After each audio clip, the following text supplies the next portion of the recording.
నమస్కారం అండి. నేను మీ సామాన్యుడు పాండురంగారావు అండి. ఈరోజు చెప్పదలసిన విషయం ఏంటంటే, ఈ కార్తీక మాస శుభ సందర్భంగా ఆ శివుడి యొక్క ఆశీస్సులతో జస్ట్ ఒక 20 నిమిషాలు అరగంట క్రితం నేను మా ఆవిడ చనిపోవాలండి రోడ్డు మీద. ఖచ్చితంగా శివయ్య దయ వల్ల బ్రతికి ఇంటికి వచ్చి ఇప్పుడు ఈ వీడియో చేస్తానండి. ఎందుకంటేనండి, ఈ సోషల్ మీడియాలో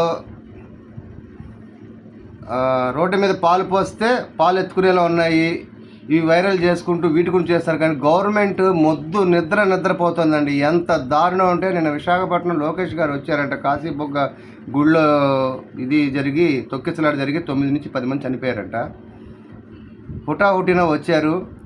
విశాఖపట్నం నుంచి ఆయన రోడ్డు మార్గాన్ని వెళ్ళారండి.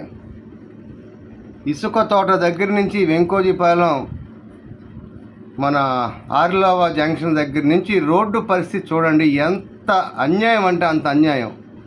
నేను ఉత్తప్పుడే 20 నుంచి 30 అంతమించి ఒక్కడ కూడా దాట అంత స్లోగా వెళ్తా. చేత్తో హ్యాండ్ సిగ్నల్ ఇచ్చి బండి సిగ్నల్ ఇచ్చినా కూడా లైసెన్స్ లేని కుర్ర వెధవలు ఇలాంటి వాళ్ళని పోలీసు వాళ్ళు పట్టుకోరు. రోడ్లు బాగాలేదు, చాలా ఫాస్ట్గా వచ్చి సడన్ బ్రేక్ వచ్చి వేసిన బండిని గుద్దేశారండి. నేను అదే కొద్దిగా ఏమరపాట్లో ఫాస్ట్గా వెళ్ళిన ఏదైనా ఆన్ ద స్పాట్ పక్క నుంచి బస్సు లారీ వెళ్ళిందండి. మా ఆవిడ స్పాట్ చనిపోయేది, నేను ఇటు నేను చచ్చిపోయి ఉండండి. రోడ్ల గురించి ఆలోచించండి. దిక్కుమాల ఒకళ్ళ మీద బురద జల్లుకోవటం ఏంటండి? అధికారం మీకు ఇస్తే లోకేష్ గారు నిన్న మీరు శ్రీకాకుళం వెళ్ళారు, కనీసం మీకు కనిపించలేదండి రోడ్లు ఎక్కడెక్కడ ఎలా ఉన్నాయి బాగాలేదండి? చచ్చిపోయిన తర్వాత వస్తారండి సంతాపం చెప్పడానికి. ఇదేం పద్ధతి అండి? మీకు అధికారం ఇచ్చింది, మమ్మల్ని పరిపాలించండి, చక్కగా చూడండి, మాకు నెత్తిన కిరీటాలు పెట్టక్కర్లేదు. ఇన్సూరెన్స్ లేదు, లైసెన్స్ లేదు, ఏదో దొంగలను పట్టేసుకున్నట్టు మాలాంటి వాళ్ళని సామాన్యులు పట్టుకుని పోలీసు వాళ్ళు ఏదో విర్రవీగి చేస్తే ఇది అంటారు. త్రిబుల్స్ వెళ్తారు కుర్రోళ్ళు, ఇట్లా బళ్ళు పని చేసి ఎదుటోళ్ళని చంపేస్తారు. అలాంటి వాళ్ళు పట్టుకోరు. ఎంత అన్యాయం అండి. నేను మీరు కారు మార్గం వెళ్ళారో దేని మీద వెళ్ళారో మీకు నాకు తెలియదు నిజంగా. మీరు టీవీలో చూడటం మాత్రం హైదరాబాద్ నుంచి విశాఖపట్నం రోడ్డు మార్గం అన్నారు. కనీసం మీ కళ్ళకు కనిపించలేదండి రోడ్డు ఒక అధ్వాన పరిస్థితిలో? పొరపాటు చచ్చిపోతే ఏంటండి? నాకు ఉన్నది ఒక కూతురు, దాని పరిస్థితి ఏమైందండి? చాలామంది పేర్లు చెప్పనండి. పొలిటీషియన్స్కి డబ్బున్న వాళ్ళకి ఎలా ఉన్నా పర్లేదు, వాళ్ళ తాలూకులు చాలామంది చనిపోయారు. ఆ బాధ ఏంటో తెలుస్తుందండి. నిజంగా భగవంతుడు కాపాడాడు, లేకపోతే నేను ఇట్లా మాట్లాడేవాడిని కాదండి. దయచేసి రోడ్లు వేయండి. మీ ఆర్గ్యుమెంట్స్ ఒకళ్ళ మీద ఒకళ్ళు బురదలు జల్లుకోవడం తర్వాత ఇంత అన్యాయం ఏంటండి? రోడ్డు ఇంత ఘోరమా?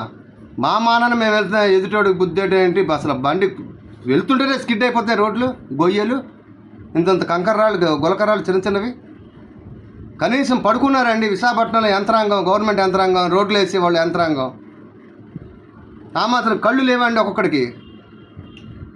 చూసుకోండి దయచేసి. మీకు పిల్లలు ఉంటారు, మీ పిల్లలకు జరిగితే ఏంటి తెలుస్తుంది బాధ. దిక్కు మొక్కు లేని వాళ్ళు మాకు ఏదైనా అయితే మాకు వెనకాల ఆస్తిపాస్తులు లేవు. మాకు కష్టం మీద బ్రతికి మేము బ్రతకడమే మాకు తెలుసు. ఒక ప్రాణం విలువ తెలుసుకోండి దయచేసి. రోడ్లు వేయించండి. గత ప్రభుత్వంలో రోడ్లు లేవు దొబ్బారు. మీ ప్రభుత్వంలో చూసుకోండి, ఎక్కడ రోడ్లు ఉన్నాయి, ఎక్కడ సత్యం లేవో చూసుకోండి. తర్వాత బురద జల్లుకోవచ్చు. ఎలక్షన్స్ వచ్చినప్పుడు అనుకోండి, ఎలక్షన్ గెలిచారు, అయిపోయింది. ప్రజలకు ఏం చేస్తారు అవి చేయండి. కనీసం రోడ్లైనా వేయండి. నిజంగా శివయ్య దయ వల్ల నిజంగా నేను బ్రతికానండి, లేకపోతే నిజంగా ప్రాణం పోయేది. నా కూతురు అనాథ అయిపోయేదండి. పవన్ కళ్యాణ్ గారు మీకు కూడా చెప్తాను సార్, ఎక్కడ పడుకున్నారో రండి విశాఖపట్నం, చూపిస్తాను రోడ్లు. ఈ మూల నుంచి ఆ మూల దాకా ఎక్కడెక్కడ ఉన్నాయి. ఇసుక తోట నుంచి వెంకోజీపాలెం ఆర్లవ దాకా ఎంత వరస్ట్గా ఉందో రోడ్డు. చిన్న తేడా వస్తే ఎగిరిపోవటమే. కబుర్లు టీవీలో చెప్పడం కాదండి. మీకంటే సెక్యూరిటీ, కార్లు, వెనకాల ఇవి తోటకూర అన్నీ ఉంటాయి మినిస్టర్లు కాబట్టి. మాలాంటివి ఏ ఉండవు. ఒక పోలీసు వాడు చూస్తూనే భయపడతాం. పొరపాటున ఇన్సూరెన్స్ లేకపోయినా, లైసెన్స్ లేకపోయినా పెనాల్టీ వేస్తాడు. కట్టుకోలేక మేము దొంగలం అని కాదు, మమ్మల్ని భయపెడతానికే, మాలాంటి సామాన్యమైన ప్రజలను భయపెడతానికే పోలీస్ డిపార్ట్మెంట్. దయచేసి 2 చేతులు ఎత్తి వేడుకుంటున్నానండి. ఇలాంటి ఎవరి ప్రాణమైన ఒకటే, ఎవరికి ఏం జరగకుండా మంచి జరిగేటట్టు మంచి పరిపాలన ఉండే 2 చేతులు ఎత్తి జోడించుకుంటున్నానండి. నమస్కారం అండి. ఇట్లా మీ సామాన్యుడు పాండురంగారావు అండి. తప్పులేని మాట్లాడితే క్షమించండి.